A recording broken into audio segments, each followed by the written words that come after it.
ఏంటి తక్కువ మంది వచ్చారు స్ట్రెంత్? ఇటు కూడా తగ్గారు, అటు కూడా తగ్గారు.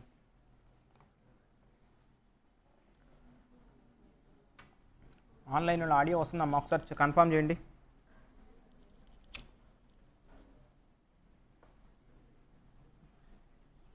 ఆన్లైన్ ఒకసారి కన్ఫర్మ్ చేయండి, ఆడియో వస్తుందా, స్క్రీన్ షేర్ అవుతుందా? Good morning, good morning. Okay, Sridhar Achari. Remaining వాళ్ళు ఒకసారి కన్ఫర్మ్. 2 minutes ఫాస్ట్గా. ఈరోజు కాస్ట్ షీట్ ఫినిష్ చేసేసుకుందాం. ఒకవేళ తర్వాత కాస్ట్ షీట్లో మీకు ఇంకా నెంబర్ ఆఫ్ ప్రాబ్లమ్స్ ఎక్స్ట్రా కావాలి అంటే నేను మళ్ళీ మీకు ఫస్ట్ ఆర్ సెకండ్ మళ్ళీ క్లాస్కి వస్తాను, మార్చ్ 1st or 2nd. అప్పుడు ఆ ఒక్క 1 day క్లాస్ పెట్టుకొని కాస్ట్ షీట్లో ఏమైనా డౌట్స్ ఉంటే క్లియర్ చేసుకొని మెటీరియల్ కాస్టింగ్కి వెళ్ళిపోదాం. రైట్, నిన్నటి దాకా చెప్పుకున్నాం కదా, అక్కడ దాకా ఏమైనా ప్రాబ్లమ్స్ డౌట్స్ ఏమైనా ఉన్నాయా? టిల్ వర్క్స్ కాస్ట్ కంప్లీట్ చేసుకున్నాం కదా మనం.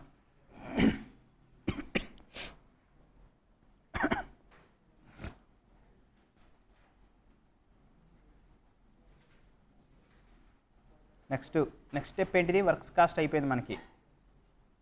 వర్క్స్ కాస్ట్ అయిపోయిందా?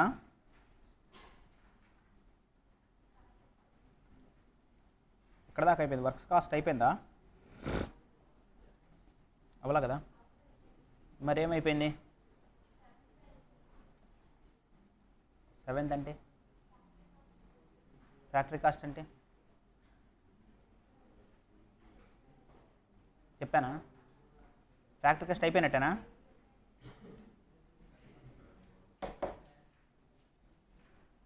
క్లాస్లోకి వచ్చేయండి, అయిపోయింది. కాసేపు అయిపోయినాక మళ్ళీ చేసి ఆపేసుకోండి. ఫ్యాక్టరీ కాస్ట్ అయిపోయిందా? ఒకసారి ఆలోచించి మీరు నిన్న చేసిన ప్రాబ్లం చూసి అప్పుడు సమాధానం చెప్పండి, ఓకేనా? అయిపోయిందా? పక్కా డౌట్ ఏం లేదుగా? మళ్ళీ అడుగుతున్నా, ఫ్యాక్టరీ కాస్ట్ అయిపోయిందా? గ్రాస్ ఫ్యాక్టరీ కాస్ట్ అయిపోయింది. నెట్ ఎక్కడ అయిపోయింది? వర్క్ ఇన్ ప్రోగ్రెస్ అడ్జస్ట్మెంట్ చేసాం మనం. మీరు చేశారా? ఇక్కడ అవ్వలేదు, మన టాపిక్ ప్రకారం అవ్వలేదు కదా వర్క్ ఇన్ ప్రోగ్రెస్ అడ్జస్ట్మెంట్స్. అది నేను అడుగుతుంది.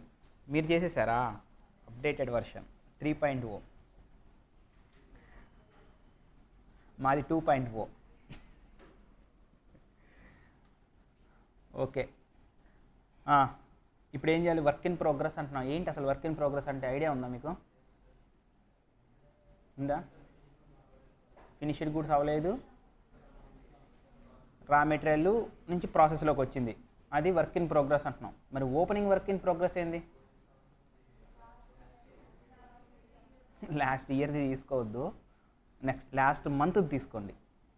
మనం ఎవ్రీ మంత్ క్యాలిక్యులేట్ చేస్తాం కదా, అలా వచ్చినప్పుడు లాస్ట్ మంత్ రా మెటీరియల్ నుంచి వర్కింగ్ ప్రోగ్రెస్లో కొన్ని ఏమో ఫినిష్ అయిపోయినాయి. 100 products మనం ప్రొడ్యూస్ చేద్దాం అనుకున్నాం. 100 productsలో ఒక 15-20 ఫినిష్ అయిపోయినాయి, కంప్లీట్గా టేబుల్ మేక్ అయిపోయింది. కానీ ఇంకొన్ని ఏమో రా మెటీరియల్ స్టేజ్లోనే ఉన్నాయి, పీసెస్ కట్ చేసి పెట్టి అక్కడ పెట్టేసి ఉన్నారు. ఇంకొన్ని ఏమో అసలు జస్ట్ టేబుల్స్, వుడ్ ఎలా అయితే తెచ్చారో, ఐరన్ ఎలా అయితే తెచ్చారో అలాగే ఉంది. That's called as raw material. Table ఫామ్లోకి వచ్చేసిందేమో finished goods.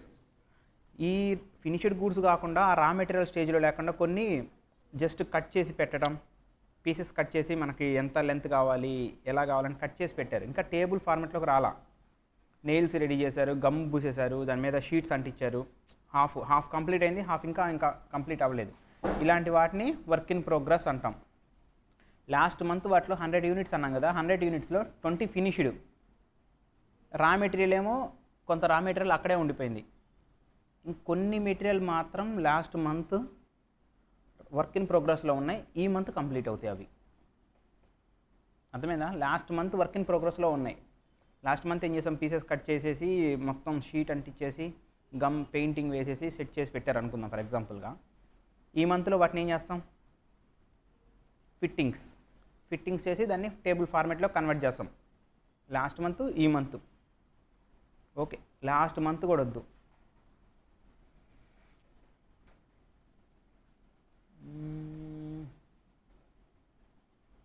Last month 30th లేదా 31st డేట్లో మన క్యాలిక్యులేషన్స్ మన బుక్స్ క్లోజ్ చేసుకుని బుక్స్ క్యాలిక్యులేట్ చేసుకునే 30th 31st తర్వాతేగా.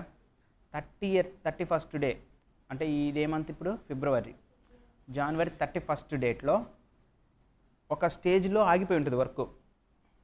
Next day continue అయ్యిద్ది. ఫస్ట్ మళ్ళీ కంటిన్యూ చేస్తారు, లేబర్ వస్తారు, అదే సేమ్ వర్క్ కంటిన్యూ చేస్తారు. మన క్యాలిక్యులేషన్ మాత్రం 31st వరకు తీసుకోవాలి మనం, అంతేగా. సో అక్కడ దాకా వచ్చిన దాన్ని వర్క్ ఇన్ ప్రోగ్రెస్ అంటాం. 31st 1 మధ్యలో వేరియేషన్స్ ఉంటాయి కదా, అది. ఓపెనింగ్ అంటే 31st, క్లోజింగ్ అంటే ఈ మంత్లో జరిగేది. రైట్, కాన్సెప్ట్ అర్థమైందా? ఏం డౌట్ ఉందా? ఓకే, నిన్న కనుక్కుంది gross factory cost. Factory cost కాదు, ఇప్పుడు కనుక్కునేది ఫ్యాక్టరీ కాస్ట్. అడ్జస్ట్మెంట్ కూడా చేసిన తర్వాత. ఈ ప్రాబ్లం చేశారా? 8th ప్రాబ్లం అయిపోయిందా?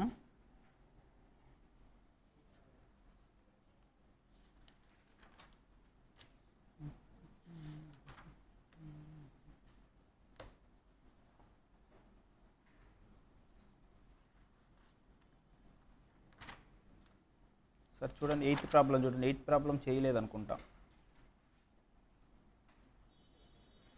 8th ప్రాబ్లం డైరెక్ట్గానే ఇచ్చారు, ఇక్కడ ఏం కన్ఫ్యూజన్ లేదు. D cube, direct labour, direct raw material, direct expenses, ఈ 3 యాడ్ చేయండి. ఎంత?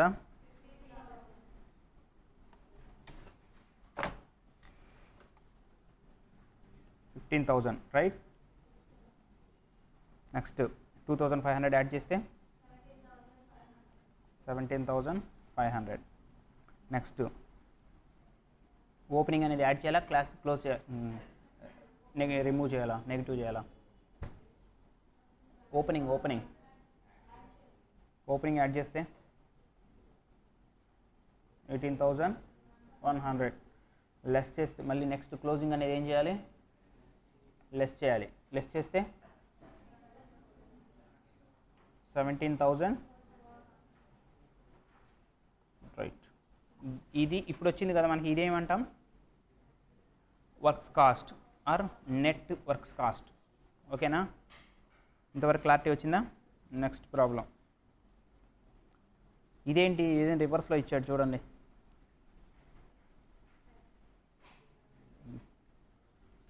కింద అన్నీ ఇచ్చేసి పైన కనుక్కోమంటున్నాడు.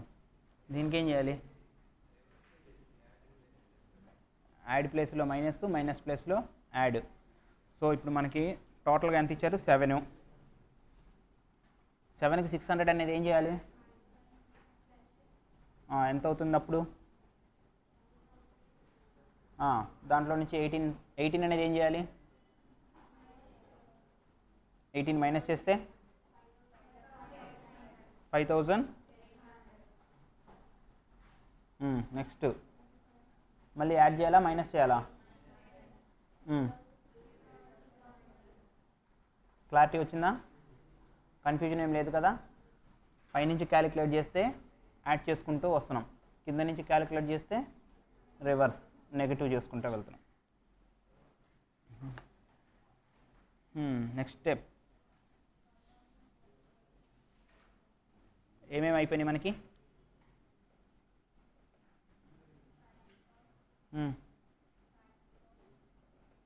Prime cost,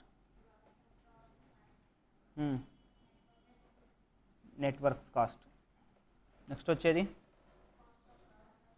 cost of. దీనికి ఏం చేస్తే కాస్ట్ ఆఫ్ ప్రొడక్షన్ వచ్చింది మనకి? వర్క్స్ కాస్ట్కి ఏమి యాడ్ చేస్తే వస్తుంది? Administration expenses. ఏ అడ్మినిస్ట్రేషన్ ఎక్స్పెన్సెస్? క్లారిటీ ఉండాలి. ఏ అడ్మినిస్ట్రేషన్ ఎక్స్పెన్సెస్? ఎందుకంటే ఫర్ ఎగ్జాంపుల్ మీరే కాదు, ఎగ్జాంపుల్ చెప్తాను వినండి. కొంతమంది CA పాస్ అయ్యారు, CWA కూడా పాస్ అయ్యారు. ఇంటర్వ్యూ దగ్గరికి వెళ్ళారు. నేను పాస్ అయ్యానంటే జాబ్ ఇస్తారా? నేను పాస్ అయ్యాను, నా దగ్గర మార్క్స్ మెమోస్ ఉన్నాయి, మార్క్ షీట్స్ ఉన్నాయి, సో నాకు జాబ్ ఇవ్వండి అంటే ఇస్తారా? ఏం చేస్తే ఇస్తారు జాబ్? ఇంటర్వ్యూ, అదే ఇంటర్వ్యూకి వెళ్ళాం కదా, ఏం చేయాలి ఇంటర్వ్యూలో, ఏం చేయాలి? నేను కూడా ఇప్పుడు ఇంటర్వ్యూకి వెళ్ళినప్పుడు నేనేం చేస్తాను, నేనే అనుకుందాం, సీఎంఏ క్వాలిఫై అయ్యాను, నా సర్టిఫికేట్లు పట్టుకొని జాబ్ కోసం అక్కడికి వెళ్ళాను. కాస్ట్ షీటే అడిగాడు నన్ను. ఏమొద్దు, నువ్వు ఒక్క కాస్ట్ షీట్ చెప్పు చాలు, నీకు జాబ్ ఇస్తా అన్నాడు. ఒక్క కాస్ట్ షీట్ చెప్తే జాబ్ ఇస్తానన్నాడు నాకు. నేనుండి కాస్ట్ షీట్లో చెప్తా డైరెక్ట్గా ఏమంటున్నా అంటే యాడ్ అడ్మినిస్ట్రేషన్ ఎక్స్పెన్సెస్ అంటున్నా. మళ్ళీ ఇంటర్వ్యూర్ మళ్ళీ ఒకసారి సరి చేసుకొని చెప్పమ్మా అంటున్నాడు. ఇప్పుడు నేను మిమ్మల్ని అడిగినట్టుగా అడుగుతున్నాడు. కరెక్ట్గా ఆలోచించుకొని చెప్పమ్మా అంటున్నాడు. నేను అంతేనండి, నేను కాస్ట్ షీట్ చదివినప్పుడు యాడ్ అడ్మినిస్ట్రేషన్ ఎక్స్పెన్సెసే ఉంది, అదే చెప్తున్నా. Okay, I will get back to you. ఎందుకు? నేను సీఏ పాస్ అయ్యాను, సీఎంఏ పాస్ అయ్యాను, నాకు అక్కడ సర్టిఫికేట్ ఉంది, ఇదంతా నేను ఎగ్జామ్లో రాశాను, ప్రజెంట్ చేశాను. అది ప్రజెంట్ చేశాను కాబట్టి క్వాలిఫై అయ్యాను. కానీ ఇంటర్వ్యూలో నేను దాన్ని ఎక్స్ప్రెస్ చేయలేకపోతున్నా, చెప్పలేకపోతున్నా. అక్కడ ఏమి ఇచ్చాడు? ప్రొడక్షన్లో, ఫ్యాక్టరీలో యూజ్ అయ్యేవి, ప్రొడక్షన్లో యూజ్ అయ్యే అడ్మినిస్ట్రేషన్ ఎక్స్పెన్సెస్ అని క్లారిటీగా ఇచ్చారు. అక్కడ మనం మర్చిపోతాం, ఎందుకంటే మనం ఎప్పుడు సీఏ ఇంటర్లో చదువుకుంటున్నాం కదా కాస్ట్ షీటు. ఫైనల్ అయిపోయిన తర్వాత అమ్మయ్య ఫైనల్ అయిపోయింది, పార్టీలు చేసుకుందాం, ఎంజాయ్ చేద్దాం ఒక 6 months, ఆ తర్వాత జాబ్కి వెళ్దాం, అంతేగా. ఎమ్మటే జాబ్కి వెళ్తామా? ఎంజాయ్ చేయాలి కదా, ఇప్పుడు దాకా కష్టపడ్డాం కదా. అప్పుడు వెళ్ళినప్పుడు కాస్ట్ షీట్ మర్చిపోయి ఉంటాం ఆల్రెడీ. మనం మర్చిపోయిన కాస్ట్ షీట్ని మళ్ళీ రివైజ్ చేయలేము. కాకపోతే బ్రెయిన్లో అయితే ఫీడ్ ఎంతైనా చదివాం కదా మనం, ఇన్ని ప్రాక్టీస్ చేసాము, చదివాము, నెంబర్ ఆఫ్ ప్రాబ్లమ్స్ ప్రాక్టీస్ చేసాం కాబట్టి గుర్తుంది. ఏం గుర్తుంది? అడ్మినిస్ట్రేషన్ ఎక్స్పెన్సెస్ గుర్తుంది నాకు. 2 అడ్మినిస్ట్రేషన్ ఎక్స్పెన్సెస్ ఉన్నాయి ఇదే కాస్ట్ షీట్లో, అవునా కదా? 2 కనిపించాయి మీకు? ఆ ఫిగర్ తీసుకొచ్చి ఇక్కడ వేసేద్దాం, లేకపోతే ఏమైంది కాస్ట్? అక్కడ వాల్యూ తీసుకొచ్చి ఇక్కడ వేసేసి ఈ వాల్యూ తీసుకెళ్ళి అక్కడ వేసేద్దాం, ఏమవుతుంది వాల్యూ? చాలా డిఫరెన్సెస్ వచ్చేస్తాయి. కాస్ట్ ఆఫ్ ప్రొడక్షన్ పెరిగిపోయింది. కాస్ట్ ఆఫ్ ప్రొడక్షన్ పెరిగిపోయిందంటే ఆటోమేటిక్ డెసిషన్స్ మారిపోతాయి. ఇప్పుడు అక్కడ ఏం చేద్దాం, ఫర్ ఎగ్జాంపుల్ మా మేనేజ్మెంట్ వచ్చేసి చివరిలో అడ్మినిస్ట్రేషన్ ఎక్స్పెన్సెస్ ఉంది కదా, అది వదిలేసేయండి, దాని గురించి పట్టించుకోవద్దు, జస్ట్ ఉన్న కాస్ట్ ఆఫ్ ప్రొడక్షన్ మీద మీరు సేల్ ప్రైస్, ప్రాఫిట్ ఇవన్నీ ఫిక్స్ చేయండి, డెసిషన్ తీసుకోమన్నాడు. అడ్మినిస్ట్రేషన్ ఎక్స్పెన్సెస్ అంటే నేను వేరే దాంట్లో ఇంకర్ చేస్తాను, వేరే చోట చూపించుకుంటాను, ఈ ప్రోడక్ట్కి ఆ కాస్ట్ అనేది ఇంకర్ చేయమాకండి అన్నాడు. ఎగ్జామ్షన్ ఇచ్చాడు, నాకు ఒక ఛాన్స్ ఇచ్చాడు. ఓకే సార్ అన్న, దొరికిందే ఛాన్స్. ఇక్కడది అక్కడ వేసేసా వాల్యూ. ఏమవుతుంది అప్పుడు? మా మేనేజ్మెంట్ ఇంటెన్షన్ ఏంది, కాస్ట్ తగ్గిద్దామని చెప్పి. నేను ఆ వాల్యూ తీసుకొచ్చి ఇక్కడ వేయటం వల్ల ఏమవుతుంది, కాస్ట్ అనేది పెరిగిపోయిద్దా లేదా? డెసిషన్ అనేది ఏమవుతుంది, ఓనర్ ఉండి మేనేజ్మెంట్ చూసి ఏంటి నేను కాస్ట్ చాలా రెడ్యూస్ అయిద్ది అనుకున్నాను, ఏంటి ఇంత అయిపోయింది? వాళ్ళు అనుకున్న మోటివ్ వేరు. కాస్ట్ తక్కువ ఉందంటే మార్కెట్లో కాంపిటీటర్ని ఈజీగా బీట్ చేయొచ్చు, ఈజీగా మన ప్రోడక్ట్ అనేది ముందుకెళ్ళొచ్చు. మనం చేసిన మిస్టేక్ వల్ల ఏమవుతుంది, మార్కెట్ రావటం కాదు కదా, మన ప్రోడక్ట్ బయటికి కూడా వెళ్ళవు. సో డెసిషన్ అనేది అంత ఇంపార్టెంట్. మీకు ఒక యాడ్ తెలుసా ఒక ప్రోడక్ట్ గురించి? పేస్ట్ తెలుసా ఎవరికైనా పేస్ట్ గురించి? మీరు తోముకునే పేస్టే, మార్నింగ్ బ్రష్ చేసే పేస్టేలే, కానీ దీనిలో ఒక స్ట్రాటజీ ఉంది, ఎవరికైనా తెలుసా? అంత ముందు రోజుల్లో మన పేస్ట్కి చిన్న హోల్ ఉండేది, ఎవరైనా గమనిస్తే చూడండి. పెద్ద పేస్ట్ అయినా సరే చాలా చిన్న హోల్ ఉండేది పైన ఓపెన్ చేసి. ఇప్పుడు ఆ హోల్ని ఇంత చేశారు. ఇప్పుడంటే ఒక 10 years నుంచి అలాగే పెద్దదైంది. ఏం జరిగిందంటే ఒక అతను సజెషన్ ఇచ్చాడు. అతను ఇప్పుడు కూడా ఆ పేస్ట్ కంపెనీలు ఎన్ని రోజులైతే కంటిన్యూ రన్నింగ్ అవుతూ ఉండవు, కోల్గేట్ కంపెనీలో ఎన్ని రోజులైతే కంటిన్యూ అవుతున్నా అన్ని రోజుల పాటు అతనికి అమౌంట్ ఇస్తానే ఉంటారు. ఏం చేయడు, అతను ఏం చేయలేవు. ఫస్ట్ స్టార్టింగ్లో ఒక చిన్న సలహా ఇచ్చాడు, ఒక జస్ట్ చిన్న సూచన. మనం మార్నింగ్ బ్రష్ చేస్తాం, బ్రష్ తీసుకుంటాం, పేస్ట్ ఫసక్ ఎంత పెద్దగా వస్తే అంత పెద్దగా బ్రష్ మీద మొత్తం వేసేసుకొని బ్రష్ చేస్తూ ఉంటాం, అంతేగా. అది మన తర్వాత సంగతి. వేస్ట్ అనేది అయ్యని మనం ఆలోచించాం ఆ టైంలో. వేస్తున్నాం. అప్పుడు ఏమన్నాడంటే ఆ కంపెనీ అతను ఒక డెసిషన్ తీసుకోమన్నాడు. మేనేజ్మెంట్ వచ్చింది, ప్రొడక్షన్ పెంచాలి, సేల్స్ ఇంక్రీవ్ చేయాలి అన్నాడు. అందరూ ఆలోచిస్తున్నారు. అవార్డు కూడా ప్రకటించారు. ఇది ప్రొడక్షన్ పెంచడానికి ఎవరైనా ఐడియాస్ కానీ ఇట్లా మంచి ఐడియాలజీ ఇస్తే మీకు అవార్డ్స్ ఇస్తాం, రివార్డ్స్ ఇస్తాం, లేదంటే ఇంకా బెనిఫిట్స్ ఇస్తామని చెప్పి ఇచ్చాడు. అందరూ ఇంకా అసలు ఇంక అందరూ ఎవరి పాటికి వాళ్ళు ఎవరి ప్రయత్నాలు వాళ్ళు చేస్తుంటారుగా, యుద్ధం గెలవాలి కదా. ఒక అతను మాత్రం వచ్చి ఒక చిన్న సలహా చెప్పాడు. సార్, మన టూత్ పేస్ట్కి అదే బయటకు ఓపెన్ అయింది కదా క్యాప్, అది సైజు కొంచెం ఇంక్రీజ్ చేద్దాం సార్, ఒక 50 ml అని చెప్పి అన్నాడు. దేనికి లాజిక్ ఏంటి అక్కడ? లాజిక్ ఏంటి చెప్పండి? పేస్ట్ అనేది ఒకసారి బయటకు వస్తే మళ్ళీ లోపలికి వెళ్ళిద్దా? ఎవరైనా పెట్టగలరా? పేస్ట్ బయటకు వచ్చేసింది, మీ బ్రష్ మీద పేస్ట్ ఎక్కువ వచ్చేసింది, మళ్ళీ మనం ఆ పేస్ట్ని లోపలికి పంపించగలుగుతామా? పుల్ల తీసుకొని లోపలికి పెట్టే పని మీద ఉన్నాగా కదా. బయటకు వచ్చేసిందంటే అయిపోయినట్టే పేస్ట్. సో ఎక్కువ పేస్ట్ బయటికి రావటం వల్ల మన లాంటి వాళ్ళు అందరూ ఏం చేస్తాం, బ్రష్ పేస్ట్ చేతిలో ఉంటే చాలు, మొత్తం బ్రష్ ఎంత పెద్దగా ఉంటే అంత పెద్దగా పేస్ట్ వేసేసుకొని తోమేస్తాం. సో అదే కాన్సెప్ట్లో సార్ అతను ఏం చెప్పాడు, సార్ మీరు ఇప్పుడు ప్రజెంట్ ఉన్నది చిన్నది, మనం అంటున్నాం సన్నగా ఒక చిన్న దారిలాగా వస్తుంది బయటికి, 5 రూపీస్ది కానీ 10 రూపీస్ది కానీ కొన్నప్పుడు సన్నగా వచ్చి చూడండి అట్లా వస్తుంది. సార్ అదే మనం కొంచెం ఇంక్రీజ్ చేద్దాం, ఏమవుతుంది, ఆటోమేటిక్గా మన హ్యూమన్ సైకాలజీ ప్రకారం వేసేసుకుంటాం మొత్తం ఫుల్గా, పేస్ట్ బయటకు వచ్చేసింది, మళ్ళీ లోపలికి వెళ్ళదు. అప్పుడు పేస్ట్ 1 మంత్లో 2 మంత్స్, అప్పటిదాకా 2 మంత్స్లో వచ్చిన పేస్టు ఇప్పుడు 1 మంతే వస్తుంది. 1 మంత్ వచ్చిందంటే ఆటోమేటిక్గా మీరు పోయి మళ్ళీ ఇంకొక పేస్ట్ అనేది కొనాలి. కస్టమర్ పేస్ట్ కొంటున్నాడంటే ఆటోమేటిక్ కంపెనీకి సేల్ అనేది పెరిగింది. బాగుందా లాజిక్? చిన్న పేస్ట్ క్యాప్ సైజ్ ఇంప్రూవ్ చేయడం వల్ల పేస్ట్ సేల్స్ పెంచారు. లాజిక్. అతను ఇచ్చిన ఒక్క సలహాకి ఇప్పటికి కూడా కంపెనీ నుంచి అతనికి రెమ్యునరేషన్ వెళ్తానే ఉంటుంది. ఒక చిన్న సలహా, క్రోర్స్ ఆఫ్ మనీ మన జీవితాన్ని మార్చేస్తుంది. అది సేల్స్ ఇంప్రూవ్ చేయడం ఎలా అంటే అట్లా. మనం అడ్మినిస్ట్రేషన్ ఎక్స్పెన్సెస్ తీసుకుపోయి ఎక్కడ వేసామంటే సేల్స్ ఇంప్రూవ్ కాదు, మొత్తం స్టాక్ అక్కడే గోడాంలో ఉండిపోతుంది. మేనేజ్మెంట్ వచ్చి నెత్తి మీద గుడ్డ వేసుకొని కూర్చుంటాడు అట్లా.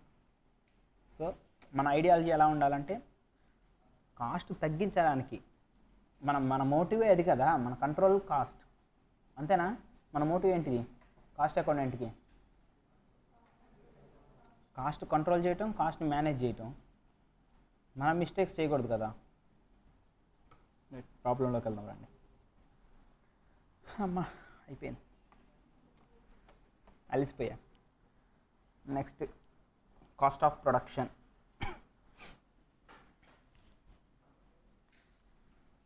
రా మెటీరియల్ ఇదిగోండి D క్యూబ్ షార్ట్కట్లో, ఓకేనా? D cube.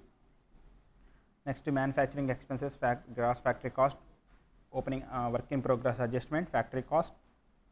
నెక్స్ట్ మనం administration expenses related to factory production. ఒకసారి ప్రాబ్లం చేసేయండి. ఎంత? 12,000. Next right.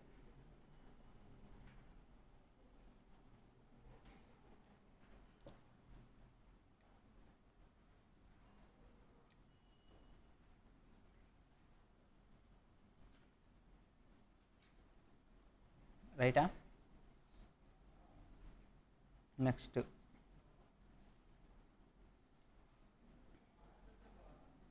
ఇది కూడా చేసేయండి, cost of goods sold.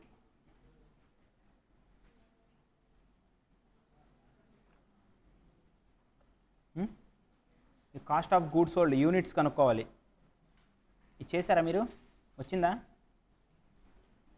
Okay, నేను చెప్తా అప్పుడు.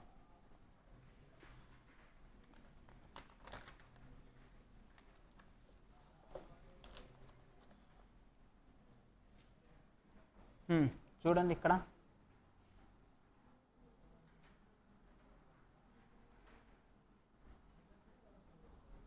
మనం ఇక్కడ తీసుకోవాల్సింది కాస్ట్ ఆఫ్ గూడ్స్ సోల్డ్లో ఇక్కడ ఏం అడ్జస్ట్మెంట్ చేస్తున్నాం? ఇందాక ఏం అడ్జస్ట్మెంట్ చేసాం? వర్క్ ఇన్ ప్రోగ్రెస్ని అడ్జస్ట్ చేసాం. ఇప్పుడు finished goods. Finished goods opening అంటే లాస్ట్ మంత్ ఫినిష్డ్ గూడ్స్, లేదు లాస్ట్ ఇయర్ ఫినిష్డ్ గూడ్స్, ఈ year finished goods. Last year finished goods for example ఇప్పుడు ఈ ఇయర్ మనం ప్రొడక్షన్ ఎంత కాస్ట్, మన ప్రొడక్షన్ 100 అనుకుందాం. ఎంత? లాస్ట్ ఇయర్ ఫినిష్డ్ గూడ్స్ ఒక 20 అనుకుందాం. ఎంత అవుతుంది? 120. సో ఈ ఫినిష్డ్ గూడ్స్కి ఈ ఇయర్ ప్రొడక్షన్కి ఏమో నా ప్రైజు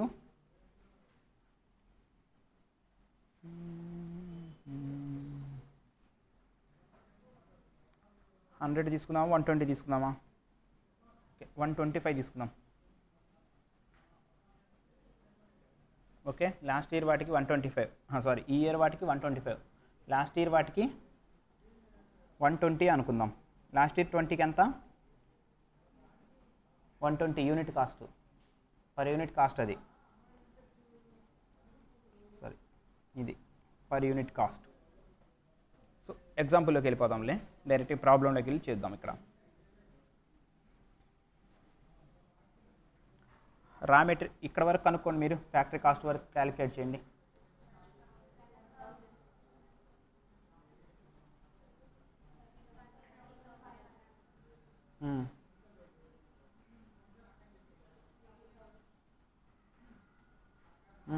కాస్ట్ ఆఫ్ ప్రొడక్షన్ ఎంత? ఎంత? 18,000. ఓకే కదా. పర్ యూనిట్ ఎంత ఇప్పుడు? ఎట్లా? ఎన్ని యూనిట్స్ అన్నాడు? కాస్ట్ ఆఫ్ ప్రొడక్షన్ ఎన్ని యూనిట్స్ అన్నాడు? 100. సో ఎంత అవుతుంది?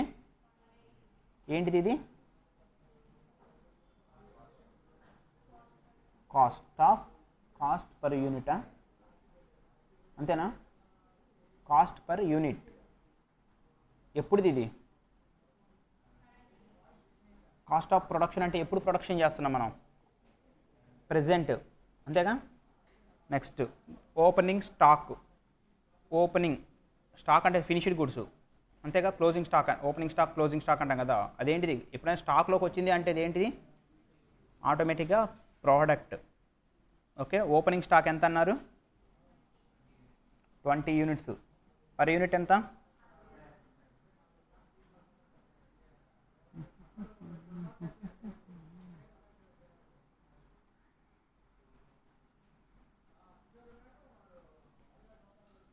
Last year cost of production ఎంత పర్ యూనిట్?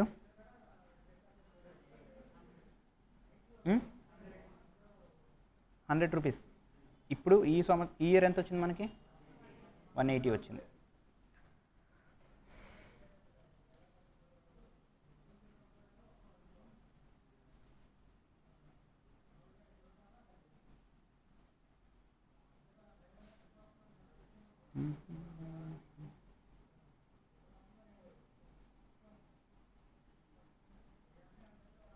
యాడ్ చేయండి. 100 into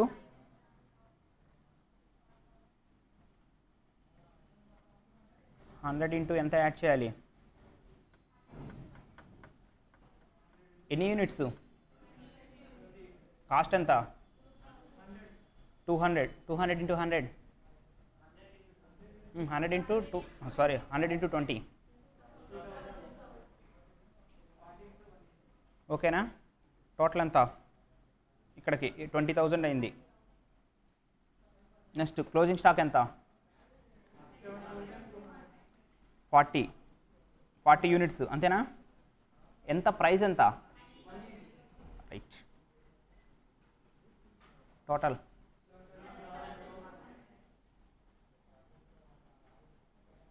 cost of goods sold ఎంత? 20,000లో నుంచి 20లో నుంచి 7,200 పోయింది. 12,000 అంతే.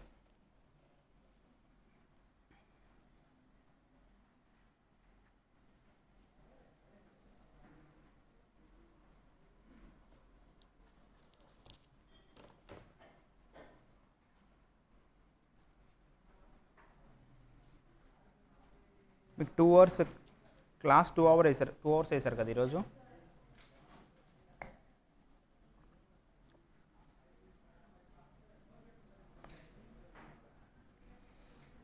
ఓకే, ఇది ఫినిష్ అయితే క్లోజ్ చేసేద్దాం. ఇంతవరకు అంటే కాస్ట్ షీట్ ఎంతవరకు ఉందో మనకు అంతవరకు చేసి ఫినిష్ చేసేద్దాం. ఎందుకంటే నాకు అంత టైం లేదు ఈరోజు. మళ్ళీ ట్రైన్ క్యాచ్ చేయాలి, అక్కడి నుంచి మళ్ళీ హైదరాబాద్ వెళ్ళి ఫ్లైట్ క్యాచ్ చేయాలి. అంత టైం లేదు. యాక్చువల్లీ నేనే 2 అవర్స్ ఏమన్నా కానీ తర్వాత చూసుకుంటే ప్లాన్ సెట్ అవ్వట్లేదు నాకు. ఇంతవరకు ఫినిష్ చేసేసి క్లోజ్ చేసేద్దాం. మీకు ఎక్స్ట్రా ప్రాబ్లమ్స్ వల్ల నేను ఫస్ట్ అదే చెప్పాను కదా, నెక్స్ట్ క్లాస్లో అవసరమైతే ఒక క్లాస్ కాస్ట్ షీట్ తీసుకొని బోర్డ్ మెటీరియల్లో కానీ లేదంటే మన ఓన్గా ఏదైనా మెటీరియల్లో కానీ నేను ప్రాబ్లమ్స్ మీకు ఇస్తాను. 1-2 ప్రాబ్లమ్స్. ఈ లోపల మీరు ప్రాక్టీస్ చేయండి. మీరు ఈ లోపల పర్ఫెక్ట్ అనుకుంటే నేను కంటిన్యూ చేయను.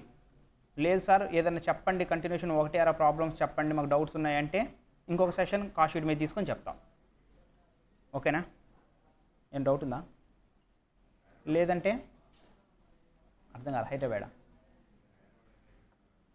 వెళ్ళి మళ్ళీ ముంబై వెళ్ళాలి ఫ్లైట్కి. అందుకు ఫ్లైట్ ఎక్కాలని మళ్ళీ 3 అవర్స్ 2 అవర్స్ ముందు ఆన్ బోర్డ్ అవ్వాలి.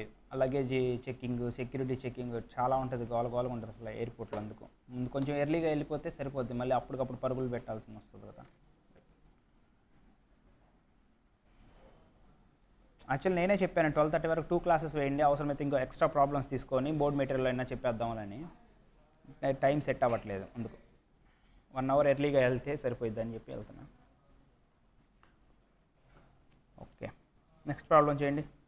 Same problem, reverse calculation.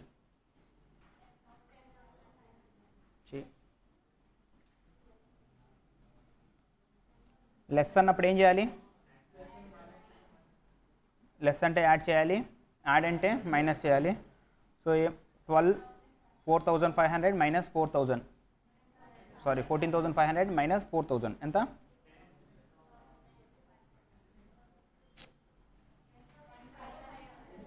10,500. Next add అంటే లెస్ కదా, 6,000. నెక్స్ట్ లెస్ అంటే add, 6,900 minus 600. Right. Next minus యాడా ప్లస్సా, సారీ యాడా మైనస్సా ఎంత? అంతేనా? ఇంకేమున్నాయి మనకి problems? Cost sheet, total cost షీట్ని మనం ఇప్పుడు చేసిందంతా మళ్ళీ టోటల్ కాస్ట్ షీట్ రూపంలో ఉంది. కాస్ట్ ఆఫ్ సేల్స్ సార్ చూడండి, ఈ ప్రాబ్లం చూడండి, కాస్ట్ ఆఫ్ సేల్స్కి సంబంధించి లాస్ట్ ప్రాబ్లం.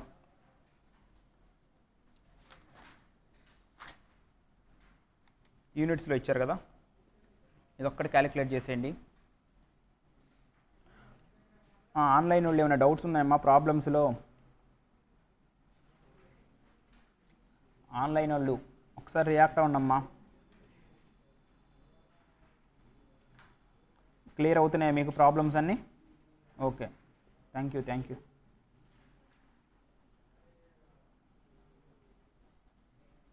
చేస్తారా చెప్పంటారా? ఓకే సరే, మీరు చేసేస్తారా? నేను రాస్తాను, మీరు నాకు ఫిగర్స్ చెప్పండి, నేను రాస్తాను. పర్ యూనిట్ కూడా కనుక్కోవాలి ఇక్కడ.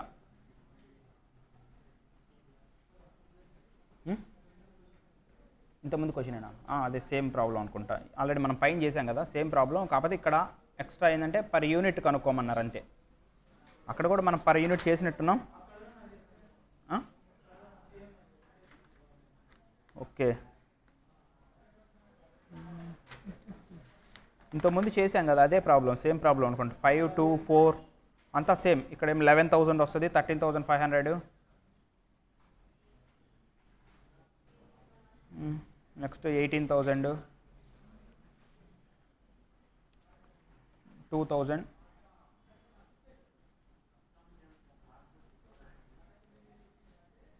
40 యూనిట్స్కి 7,200.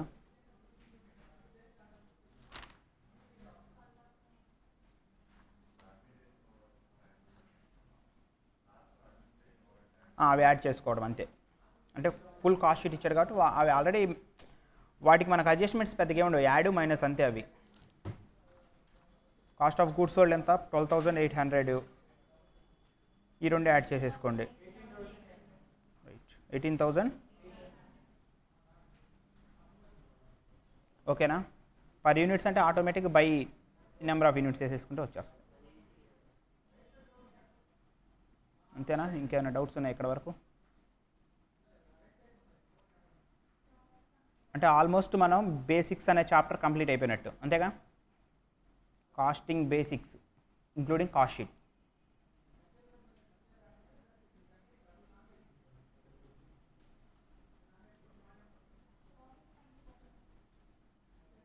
కనుక్కోండి. ఇన్ని కనుక్కునే వాళ్ళు ప్రాఫిట్ కనుక్కోలేరా? చెప్పమంటారా? ప్రాఫిట్ పర్ ద ఇయర్ అన్నాడు, ఏమొస్తుంది? సేల్స్ వచ్చింది. సేల్స్లో నుంచి మనకు ప్రాఫిట్ ఎట్లా వస్తుంది? కాస్ట్ తీసేస్తే ప్రాఫిట్ వస్తుంది. కాస్ట్ ఎక్కడ దాకా? రైట్, కాస్ట్ ఆఫ్ గూడ్స్ సోల్డేనా? అంతే కదా?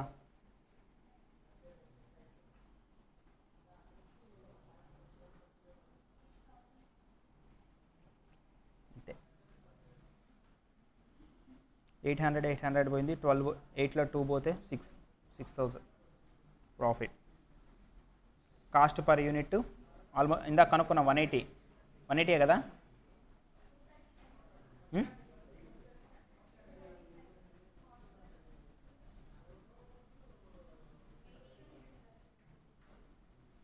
18,000 కదా యూనిట్స్? ఓకే ఓకే, సేల్ అంతే. 40 యూనిట్స్ మనకి క్లోజింగ్ స్టాక్ ఉన్నాయంటే 80 యూనిట్స్ మనకి sale చేసేసినట్టు.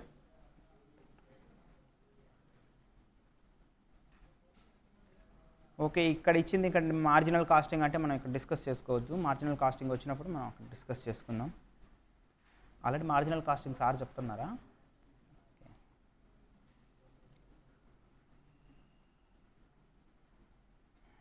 Cost driver, relevant cost ఇవన్నీ ఆల్మోస్ట్ మనకి అయిపోయినాయి. డ్రైవరు, బేసిక్స్ చాప్టర్ ఆల్మోస్ట్ అయిపోయింది. ఆల్మోస్ట్ కాదు, అయిపోయింది. ఇంకేమైనా డౌట్స్ ఉంటే మీరు చెప్తే, మీకు ఏమైనా డౌట్స్ మిగిలి ఉంటే నేను ఎక్స్ప్లెయిన్ చేస్తాను, కంప్లీట్ చేస్తాను.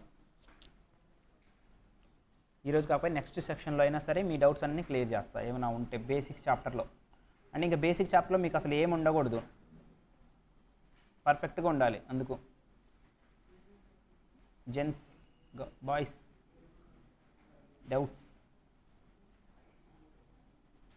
ఓకేనా? పర్ఫెక్ట్.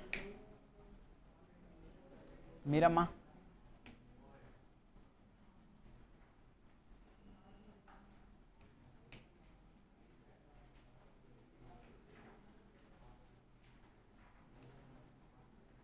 నాకు కూడా చెప్పండి బాయ్స్, నాకు కూడా చెప్తే నేను కూడా వింటా. అదే నాకు కూడా చెప్తే నేను కూడా, అందరూ వింటాం కదా. పర్ యూనిట్ కాస్ట్ టోటల్గా మనం ఎన్ని యూనిట్స్ అమ్మాం? 80 యూనిట్సే కదా. క్లోజింగ్ స్టాక్ 40 అన్నప్పుడు మనం ఎన్ని సేల్ చేసినట్టు? మన ఆడ 100 ఉన్నాయి. 100లో నుంచి మనం సారీ, ఈ ప్రాబ్లం ప్రకారం అయితే 120 ఉన్నాయి. 120లో 40 మన చేతిలో మిగిలిపోయినాయి. అంటే ఎన్ని బయటకు వెళ్ళిపోయినట్టు? 80. 80కి ఎంత? బై నెంబర్ ఆఫ్ యూనిట్స్ వేసేసుకుంటే అంతేగా వచ్చింది కదా. అంతేనా?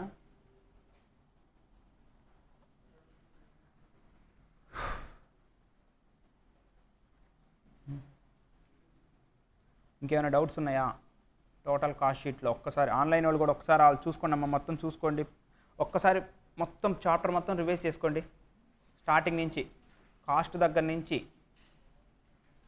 కాస్ట్ డ్రైవర్ కానీ, కాస్ట్ ఆబ్జెక్ట్ కానీ, సంక్ కాస్ట్, ఆపర్చునిటీ కాస్ట్, ఏదైనా సరే ఎక్కడైనా ఏదైనా డౌట్ అనిపిస్తే ఒకసారి చెప్పండి, ఫాస్ట్గా రివ్యూ చేసుకోండి.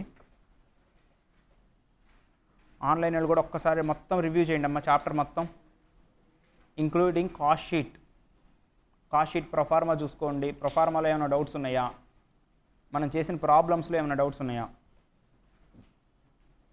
మెయిన్ కాస్ట్ షీట్ ప్రొఫార్మా మీ బ్రెయిన్లో ఫీడ్ అయిందంటే ఆటోమేటిక్గా ఏ ఫిగర్స్ ఇచ్చినా ఏ వాల్యూస్ ఇచ్చినా మనం ప్రాబ్లం చేయొచ్చు. అది ఆన్లైన్ వాళ్ళు ఒకసారి చెక్ చేసుకోండి అమ్మ, రివ్యూ చేయండి ఒకసారి. మీ మెటీరియల్ ఉంది కదా మొత్తం ఒకసారి బ్రీఫ్గా. ఎందుకంటే మళ్ళీ కాస్ట్ షీట్ అనే పదం వినాలన్నా కూడా 1వ తారీఖు వింటారు మరి నా సైడ్ నుంచి, 1 కానీ 2 కానీ. మళ్ళీ ఆ రోజు వచ్చి ఒక్కసారి రివిజన్ చేసుకుందాం, ఆ తర్వాత నెక్స్ట్ టాపిక్ వెళ్ళిపోదాం.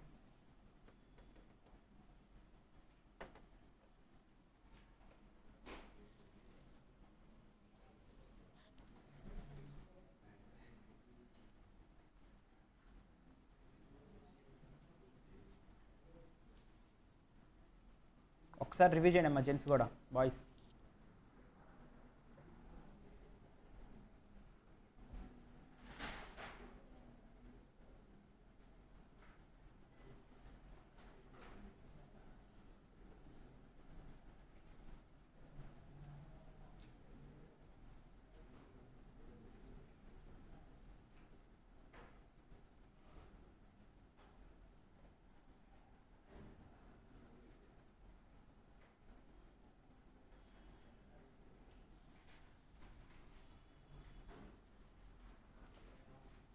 భవనిత, మరియం, శారద, రవి, శ్రీధరాచారి, ఏమైనా డౌట్స్ ఉంటే చూసుకోండి అమ్మా, చెప్పండి. ఒకసారి మొత్తం రివ్యూ చేయండి.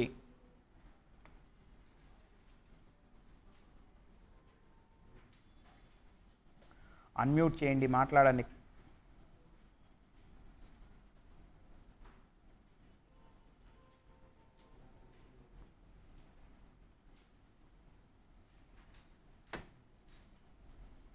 ఆల్రెడీ మాకు వచ్చేసిందే కదా, ఈ 4-5 డేస్ మొత్తం విన్నాం కదా అనుకోవద్దు, ఒక్కసారి రివ్యూ చేయండి అలా అనుకోకుండా. ఎందుకంటే మన మైండ్లో అదే ఉండిద్ది పక్కా, నాకైతే తెలుసు.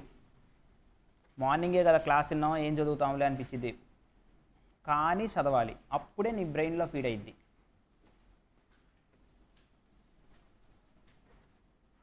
మనం ఏం చేస్తామంటే మార్నింగే కదా క్లాస్ అయిపోయింది, మొత్తం గుర్తుండిపోయిందిలే అనుకుంటాం, కానీ ఒక్కసారి బుక్ తీసి మొత్తం రివ్యూ చేసామంటే ఇంకా బాగా గుర్తుండిద్ది. అందుకు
ఇది అయిపోయిన తర్వాత మీరు రేపు సండే ఒకవేళ ఫ్రీగా ఉంటే, సండే కానీ ఈరోజు కానీ ఎగ్జామ్ అయిపోయిన తర్వాత board material, CA board material ఉంది, సిఎంఏ బోర్డు మెటీరియల్ ఉంది మన కాడ.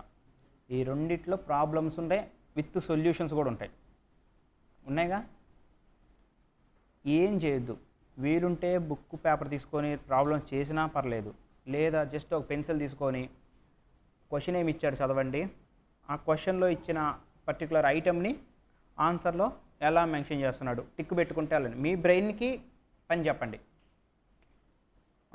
అడ్మినిస్ట్రేషన్ ఎక్స్పెన్సెస్ ఇచ్చారు, అడ్మినిస్ట్రేషన్ ఎక్స్పెన్సెస్ కాస్ట్ షీట్లో కరెక్ట్గా వేసాడా లేదా అని మీరు సీఏ వాళ్ళని చెక్ చేయండి ఇప్పుడు. ఓకేనా, మీకు అందరికి వచ్చు. సీఏ వాళ్ళని సీఏ మెటీరియల్లో కరెక్ట్గా చేశాడా లేదని చెప్పి ఆ బుక్ని మీరు రిఫర్ చేయండి ఈరోజు రేపట్లో. సీఏ బుక్ని సిఎంఏ బుక్ని రెండు కాస్ట్ షీట్ ప్రాబ్లమ్స్ అన్నీ ఒక్కసారి కానీ మీరు అలా చేశారంటే ఇంకా అసలు జన్మలో కాస్ట్ షీట్ మర్చిపోరు. క్వశ్చన్ చదవండి. క్వశ్చన్లో డైరెక్ట్ మెటీరియల్స్ రా మెటీరియల్స్ సంబంధించి ఇచ్చారు. కింద కాస్ట్ షీట్లో ఓడింగ్ కరెక్ట్గా ఉందా లేదా, కరెక్ట్గా వేశారా లేదా, కరెక్ట్ ఫిగర్స్ వేసారా లేదా, ఓకే ఉంది, నా బ్రెయిన్ చెప్పింది ఇక్కడ ఇచ్చింది కరెక్ట్గానే ఉంది, టిక్ కొట్టండి. ఓకేనా? తెలుసు కదా మన ఆడిట్ టిక్ ఇట్లా కొడతాం రివర్స్లో. అందరు టిక్ అంటే మామూలుగా స్కూల్స్లో టిక్ ఎలా కొడతారు, ఇట్లా కొడతారు కదా అంతేనా కొట్టేది? మన టార్గెట్ లోగో చూడండి, టిక్ ఎట్లా ఉంది.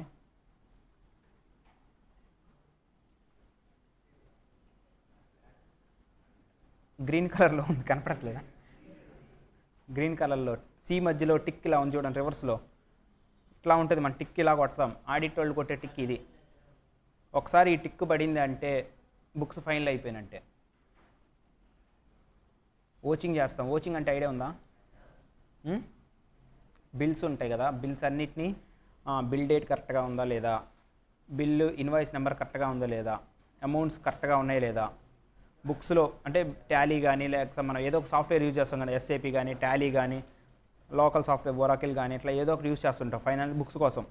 ఆ బుక్స్లో యూజ్ చేస్తున్నప్పుడు బుక్స్లో ఉన్న వాల్యూ మనకి ఫిజికల్గా కూడా ఉండాలి. ఒక బిల్ ఇన్వాయిస్ ఎంట్రీ చేసాం, ఆ ఇన్వాయిస్ అనేది మనకి ఇక్కడ ఉండాలి, ఫిజికల్గా కూడా మ్యాచ్ అవ్వాలి. మ్యాచ్ అయిందన్నప్పుడు మనం ఇట్లా టిక్ కొడతాం. ఆడిట్ టిక్ ఇట్లా కొట్టేసి క్లోజ్ చేస్తాం. అంటే వన్స్ ఆ ఓచింగ్ అయిపోయిందంటే రెడ్ కలర్ కానీ బ్లూ కలర్ కానీ ఏదో పెన్సిల్ ఏదో ఒకటి తీసుకొని మనం టిక్ కొట్టేసి క్లోజ్ చేస్తూ ఉంటాం. సో మీరు కూడా అదే విధంగా ఆ బుక్స్లో ఉన్న మెటీరియల్లో ఉన్న ప్రాబ్లమ్స్ని రిఫర్ చేయండి. ఓకేనా? మీరే కాస్ట్ అకౌంటెంట్స్ అనుకోండి. ఇప్పుడు ఆ ప్రాబ్లమ్స్ అయిపోయేదా కాస్ట్ అకౌంటెంట్స్ అయిపోయానని ఫీల్ అయిపోండి. ఊహలే కదా, వాళ్ళు ఏమైనా వచ్చి డబ్బులు అడుగుతారా? ఊహించుకోవడానికి కూడా రైట్ లేకపోతే ఎట్లా అండి? ఇమాజినేషన్లో అన్న మనం క్వాలిఫై అయిపోయి ఉండాలి కదా.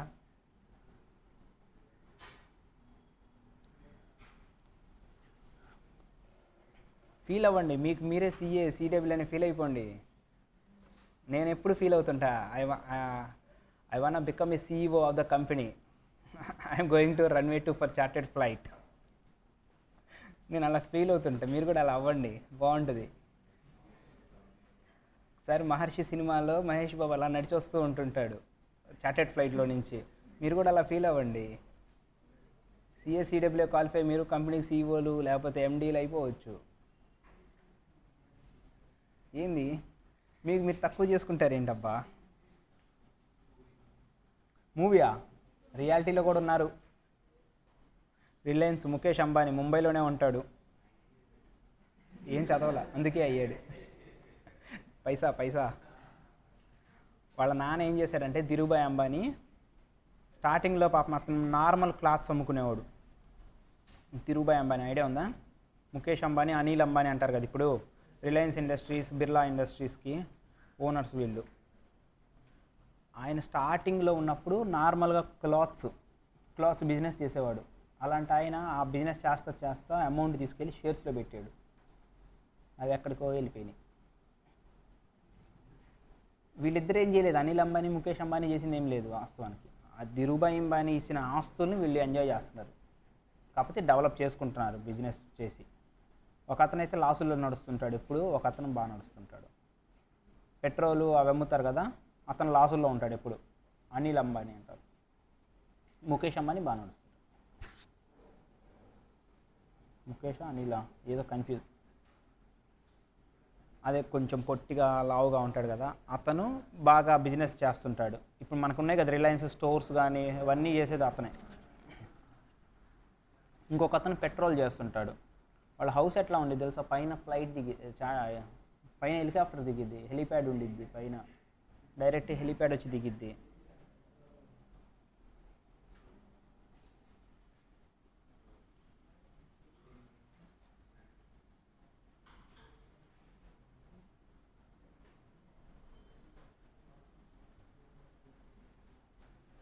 ఓకేనా, క్లోజ్ చేద్దామా? చదివేశారు కదా? ఓకే, మరి అయితే ఆన్లైన్ వాళ్ళు ఏమైనా డౌట్స్ ఉంటే ఒకసారి చెప్పేసేయండి అమ్మా, క్లోజ్ చేద్దాం.